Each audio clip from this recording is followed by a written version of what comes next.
नमस्ते, सलाम और जूले। स्वागत है आपका चीन का जवाब इस श्रृंखला के दूसरे भाग में। उम्मीद है आपको मेरी आवाज़ सुनाई दे पाएगी। यहाँ पर हवाएं चल रही हैं, बल्कि कल तो इतनी हवाएं चल रही थी कि हम रिकॉर्ड ही नहीं कर पाए, इसलिए देरी हुई, क्षमा कीजिएगा। आज हम थोड़ी बड़ी माइक लेके आए हैं, उम्मीद है अच्छी तरह हो पाएगी।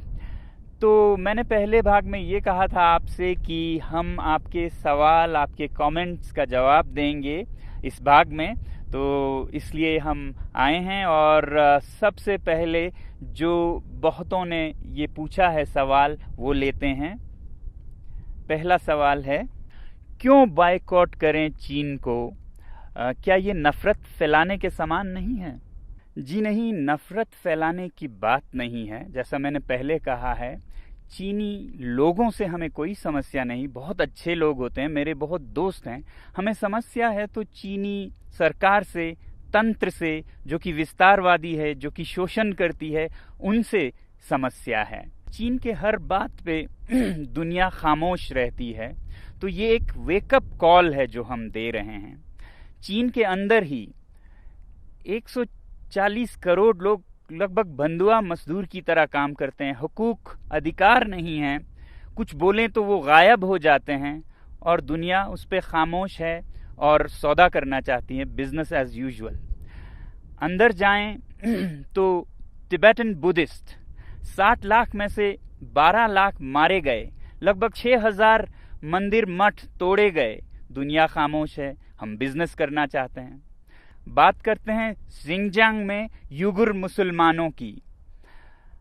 करोड़ की जनसंख्या है और 10 लाख युगुर मुस्लिम्स जेल में बंद हैं अभी इस वक्त, और हजारों मस्जिदें तोड़े गए हैं।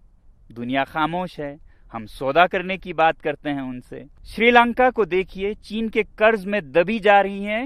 ये जो पोर्ट है हम्बनतोटा का, वो तो बिक गया है चीन को, उसके कब्जे में है। पाकिस्तान इतने कर्ज में डूबा है कि शायद ये देश भी एक गुलाम सा हो जाए। दुनिया खामोश है, सौदा करना चाहती है।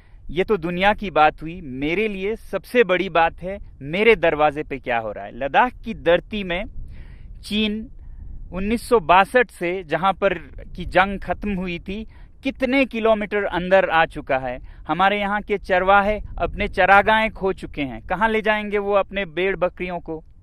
दुनिया खामोश है, और हम उनको जो मनमर्जी वो करते हैं, धक्का मुक्की करने देते जा रहे हैं। तो क्या हम ये कहें उनसे कि वो बेदर्दी से सर काटे मेरा, और मैं कहूँ उनसे, हुजूर आहिस्ता आहिस्ता, जनाब आहिस्ता आहिस्ता? नहीं, अब हमें जवाब देना होगा, और जवाब हमें अपने हाथों में लेके वॉलेट पावर से देना होगा। और ये कोई गलत या बुरी बात भी नहीं है। सैंक्शंस सदा प्रयोग किए जाते हैं जब भी कोई गलत करता है, वो चाहे देश हो। उत्तरी कोरिया पर सैंक्शंस लगाते हैं देश, तो हम क्या अपने पर्सनल इकोनॉमिक सैंक्शंस नहीं लगा सकते इन देशों पर? और बॉयकॉट करना कोई नई बात भी नहीं है। आपने सुना होगा स्वदेशी movement, boycott movement. Tilak ji के नेतृत्व में 1905 से शुरू हुई थी ब्रिटिश सरकार के खिलाफ बॉयकॉट का, उनके सामान का। तब हम ब्रिटिश सरकार के गुलाम हो चुके थे। अब हमें समझ आनी चाहिए कि prevention is better than cure, तो इसलिए हम अभी से करें। बल्कि मैं तो कहूंगा कि अगर हम कुछ ना करें और देखते रहें तो वो गुनाह है। जुल्म करना गुनाह है तो जुल्म सहना भी गुनाह है। आप में से बहुतों ने दूसरा सवाल पूछा है, जनता को क्यों करनी पड़ी बैन या बॉयकॉट? हमारी सरकार क्यों नहीं बैन करती चीनी सामान को? देखिए, सरकारों के बंदिशें होती हैं, प्रोटोकॉल्स होती हैं, व्यापार बहुतरफा होती हैं, तो इसलिए सरकार के लिए शुरू में मुश्किल हो सकता है। मगर अगर जनता करे, जनता की अपनी मर्जी है, चॉइस है, कस्टमर इज द किंग, तो कोई दुनिया की ताकत उसे पूछ नहीं सकती कि आप ये क्यों नहीं खरीद रहे हैं, वो क्यों खरीद रहे हैं। वैसे भी हम सरकार के लिए क्यों इंतजार करें? जब लोग कुछ करने लगे तो सरकार वैसी ही नीतियां बनाती हैं जो लोगों की, जनता की मूड होती है। अमेरिकी राष्ट्रपति कैनेडी ने कहा था, ask not what the country can do for you, ask what you can do for your country. क्या ये व्यावहारिक या संभव भी है कि हम चीन जैसे बड़े देश के सामान को बॉयकॉट कर सकें? जब कोई देश या कोई तंत्र अत्याचार करे, ज्यादती करे, वो हद से बढ़ जाए, तो मुमकिन क्यों नहीं अगर जनता में जज्बा हो। अरब स्प्रिंग में एक नहीं 5-6 तानाशाह सरकारें गिर गईं महीनों में, और वो शुरू हुआ था एक सब्जी वाले की पुकार से। तो हम क्यों नहीं कर सकते ऐसा काम जो कि हमारे दरवाजे पे इतना अत्याचार और इतनी जोर जबरदस्ती कर रहा है। हमारे पास और कुछ नहीं तो अपना बटुआ तो है ना। कस्टमर इज द किंग, जागो ग्राहक जागो। और एक सवाल है कि हम चीन में बने सामान के बिना कैसे काम चलाएं। न सिर्फ सामान बल्कि सामान के अंदर के कलपुर्जे भी चीनी होते हैं बहुत बार। और विकल्प क्या हैं? दोस्तों, हम चीनी सामान में डूबे जा रहे हैं, कुछ इस तरह की जैसे हमारे हाथ में कुछ है ही नहीं। एक शेर है जिसे मैं आपके सामने रखूंगा इस हालत को दिखाने के लिए। खरीदें कब तलक कोट पतलों पे रहन हम चीन से। पे रहन एक कपड़े का नमूना है। खरीदें कब तलक कोट पतलों पे रहन हम चीन से, अपनी अय्याशी की गर हालत यही कायम रही, आएंगे गुस्साल चीनी और कफन भी चीन से। गुस्साल जो मरने के बाद शरीर को धोने वाले लोग होते हैं, वो भी अब चीन से आने लगेंगे और कफन भी चीन से आने लगेंगे। बहरहाल देखिए, जिंदगी प्योर इकोनॉमिक्स नहीं होती, सब कुछ पैसे में नहीं होता, कुछ उसूल भी होते हैं, अच्छे बुरे का कुछ फर्क इम्तियाज भी होता है। और हमारे तहजीब, हमारे मजहब हमें यही सिखाते हैं कि बुरे या गुनाह या पाप से जुड़े चीज़ों से दूर रहें। जैसे आप देखेंगे कि हमारे मुसलमान भाई शराब से दूर रहते हैं, कुछ भी हो वो नहीं पिएंगे। हमारे सिख भाई सिगरेट से दूर रहते हैं, तंबाकू से। हमारे हिंदू भाई गौ मांस से, या जैन समुदाय के लोग तो मांस ही नहीं बल्कि लहसुन, प्याज ऐसे चीज़ों से भी वो नहीं खाते हैं। तो जहां भी वो जाएं कभी सफ़र में, यात्रा में, तो क्या वो भूखे मर जाएंगे? नहीं।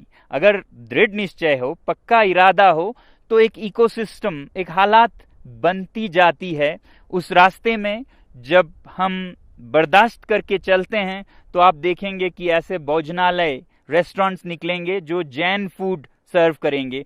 तो 1 साल 2 साल में एक नया इकोसिस्टम बन जाता है। उसी तरह अगर हम ये चीन के सामान को भी गुनाह से जुड़ी समझे, जैसा कि मैंने कहा इसके पीछे अत्याचार है, तो 1-2 साल में सारे दुनिया के देश और अपने हमारे देश में ऐसी चीजें बनने लगेंगी कि हमें इसका याद भी नहीं होगा कि हम ये नहीं कर पाएंगे, ऐसा सोचते थे। तो इसलिए मैं कहता हूं कि boycott made in China, software in a week, hardware in a year, और फिर हार्डवेयर में भी finished products, non essentials in a year, components, raw materials and essential products in 2 years। हम योजनाबद्ध तरीके से चल सकते हैं अगर हमारे अपने में सूझबूझ है। कोई ऐसा नहीं है कि कल या परसों ही हम सब कुछ बंद करें। हम ये कहें कि फिनिश प्रोडक्ट्स वाले अभी से हम बंद करेंगे 1 साल के भीतर, जिसमें कंपोनेंट्स जाते हैं जो हमारे भारतीय उद्योग में भी इस्तेमाल होते हैं, वो हम 1-2 साल तक चलाएंगे जब तक कि ऐसे विकल्प न बन पाएं। और जहां तक विकल्प या रिप्लेसमेंट्स की बात है इन चीनी सामानों का, तो एक बात ज़रूरी ये है कि हर चीज़ की हमें रिप्लेसमेंट्स ज़रूरत भी नहीं होनी चाहिए। हमारी ज़िंदगी सादा भी हो सकती है। इस लॉकडाउन में हमने देखा कि कितने कम चीज़ों से हम खुशी पा सकते हैं, और सस्ते माइंडलेस कंज्यूमरिज्म में लाए गए ये चीनी सामान जो कि हमें ज़रूरत भी नहीं है, 10 जोड़े जूते, 50 जोड़े जुराब, क्यों ज़रूरत है इनकी? क्या हम एक सादा जीवन नहीं जी सकते हैं? बदल सकते हैं ज़िंदगी के शैली को कि हम थोड़े में ही गुजारा करेंगे, मगर साफ अच्छे चीज़ों को ही अपने जीवन से जोड़ेंगे। इसलिए ilivesimply.org पे जाइए और देखिए सादा जीवन कैसे जी सकते हैं, अपने पर्यावरण को, अपने पृथ्वी को, जीव जंतुओं को कैसे बचाए हुए खुशी का एक जीवन जी सकते हैं। आखिरी सवाल जो मैं ले रहा हूं वो है, हम इसे एक राष्ट्रीय आंदोलन कैसे बना सकते हैं, नेशनल मूवमेंट। देखिए, मैंने एक छोटी सी पहल की है लद्दाख से। ये मत उम्मीद कीजिएगा कि लद्दाख से कोई एक आदमी इसको चलाएगा। इस बटुए के आंदोलन में हर नागरिक एक सिपाही है और ये उतने ही दूर तक चलेगा जितना आप इसे ले जाना चाहेंगे। तो मुझे उम्मीद है कि भारत का हर नागरिक इसे एक अवसर, अपॉर्चुनिटी बनाएगा आत्मनिर्भर भारत बनाने का।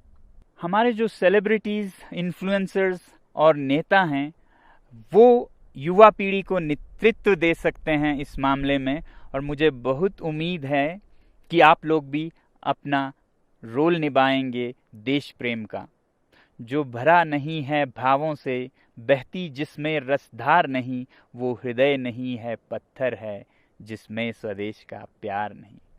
जय हिंद।